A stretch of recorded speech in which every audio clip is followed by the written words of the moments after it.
আসসালামু আলাইকুম। কেমন আছেন সবাই? আমাদের আগের ভিডিওতে দেখেছেন কিভাবে বাচ্চা বোর্ডিং করতে হয়।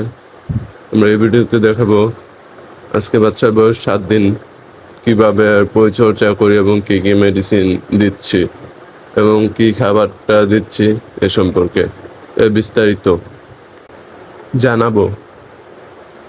আমরা যেহেতু মুরগির বাচ্চাগুলো বোর্ডিং করে তারপর বিক্রি করে দিব, সেজন্য আমরা লেয়ার স্টার্টার যে খাবারটা ওই খাবারটা দিচ্ছি। কারণ হচ্ছে ডিমের যারা নিবে তারা মূলত ডিমের জন্যই এই বাচ্চাগুলো নিয়ে থাকবে, এর জন্য আমরা লেয়ার স্টার্টার খাবারটা নিচ্ছি।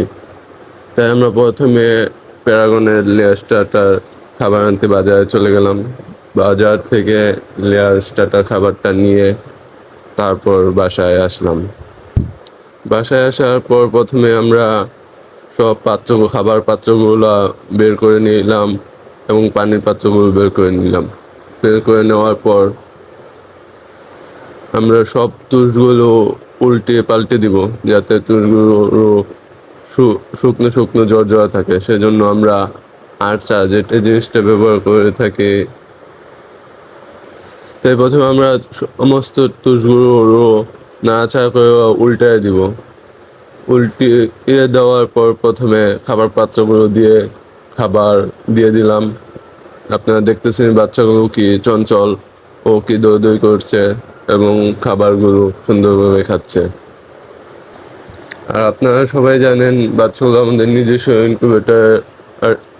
ইনকিউবেটর দিয়ে আমরা বাচ্চাগুলো উৎপাদন করি এবং আমাদের নিজস্ব প্যারেন্টস যেখান থেকে আমরা ডিম সংরক্ষণ করি, আমাদের প্যারেন্টস মূলত, এবং সেই ডিম দিয়ে আমরা আমাদের ইনকিউবেটর দিয়ে বাচ্চা উৎপাদন করি এবং বাচ্চা সেল করি।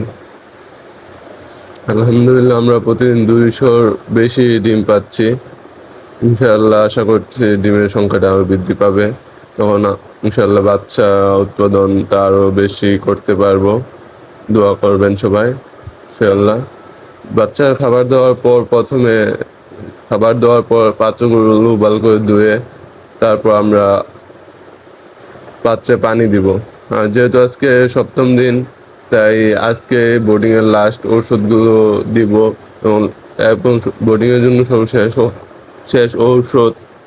যেহেতু আজকে 7ম দিন, তাই আমরা আজকের পর আর বোর্ডিংয়ে কোনো ওষুধ ব্যবহার করব না। আজকে লাস্ট ওষুধ ব্যবহার করতেছি। এই 2টা ওষুধ দেওয়ার পর ইনশাল্লাহ বোর্ডিংয়ের জন্য আর কোনো ওষুধ ব্যবহার করব না। তাই আমরা পানির সাথে মক্সিবিট প্লাস ইমোবিট 2টা ভালো করে পানির সাথে মিক্স করে তারপর আমরা পাত্রে ভরে নিচ্ছি। পাত্রে ভরে নেওয়ার পর আমরা বাচ্চাদের পানিটা দিয়ে দিচ্ছি। আপনারা দেখতেছেনই বাচ্চাগুলো কি সুস্থ এবং চঞ্চল আছে। ইনশাআল্লাহ 11 দিনে দ্বিতীয় ভ্যাকসিন করার পর 12 দিন অথবা 13 দিনে ইনশাআল্লাহ আমাদের কিছু বাচ্চা আমাদের গ্রাহকদের কাছে চলে যাবে। ইনশাআল্লাহ পরবর্তীতে আপনারা ওই ভিডিওটাও দেখতে পারবেন। সবাইকে ধন্যবাদ। ভালো থাকবেন, সুস্থ থাকবেন।